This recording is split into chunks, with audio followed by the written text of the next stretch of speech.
Sindhudurg academy engineer doctor होण्याचा राजमार्ग। 10वी नंतर स्टेट बोर्डसह जेईई, नीट, एमएच, सीईटी, नाटासाठी इंटिग्रेटेड बॅच सुरू। हैदराबाद, चेन्नई, मुंबई, कोटा येथील तज्ञ प्राध्यापकांचे मार्गदर्शन। डिजिटल स्मार्ट बोर्डसह एसी क्लासरूम। 6 वर्षांची यशस्वी परंपरा।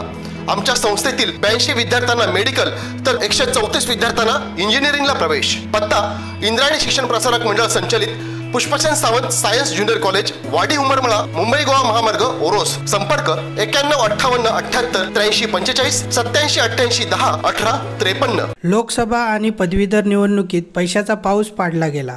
लोकशाही धोक्यात आणू पाहणाऱ्यांना धडा शिकवा असे परखड मत कुडाळ येथील कायदेतज्ञ ॲडव्होकेट राजीव बिले यांनी व्यक्त केले। येणाऱ्या विधानसभा निवडणुकीत आमदार वैभव नाईक यांच्यासारख्या प्रामाणिक कार्यकर्त्याला तिसऱ्यांदा आमदार करूया असे आवाहन ॲडव्होकेट बिले यांनी केले।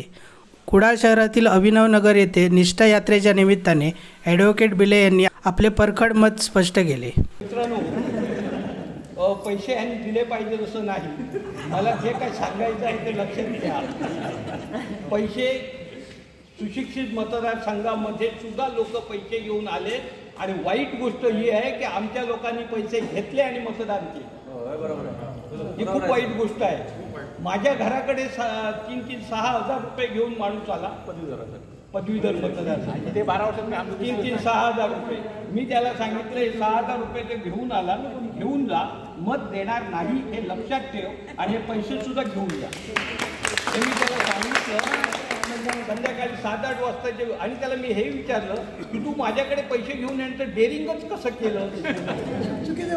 तर तो मला म्हणाला हे जर घेऊन आलो नाही तर तुम्ही कोणाला तरी सांगणार की पैसे वाटले पण आमच्याकडे कोण आला नाही। म्हणून मी हे डेअरिंग केलं। मला माहीत होतं तुम्ही घेणार नाही। आता मी ते पैसे नाकारले, ते कितपर्यंत पोचले मला माहीत नाही, परंतु मी नाकारले। मला समाधान हे आहे की मी 3000 किंवा 6000 रुपयासाठी विकला गेलो नाही। ही गोष्ट एका मतदार म्हणजे सुशिक्षित पदवीधर त्यापूर्वी 1,000 रुपये वाटले। मला गावातनं 1-2-3 फोन आले, साहेब ते पैसे वाटतायत कोणतरी लोक, मला माहीत नाही कुठल्या पक्षाचे। तर मी म्हटलं असे वाटतायत का, काय करू?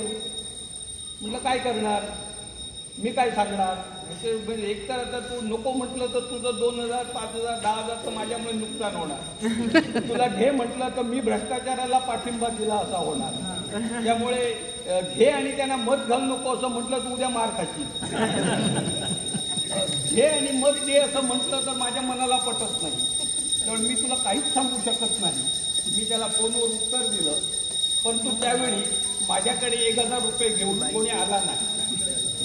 ताज्या अपडेट्स आणि ताज्या बातम्यांसाठी आजच सबस्क्राईब करा आपला Sindhudurg digital news channel. Like करा, शेअर करा, कमेंट करा आणि महत्त्वाचं म्हणजे बेल आयकॉनला क्लिक करायला विसरू नका।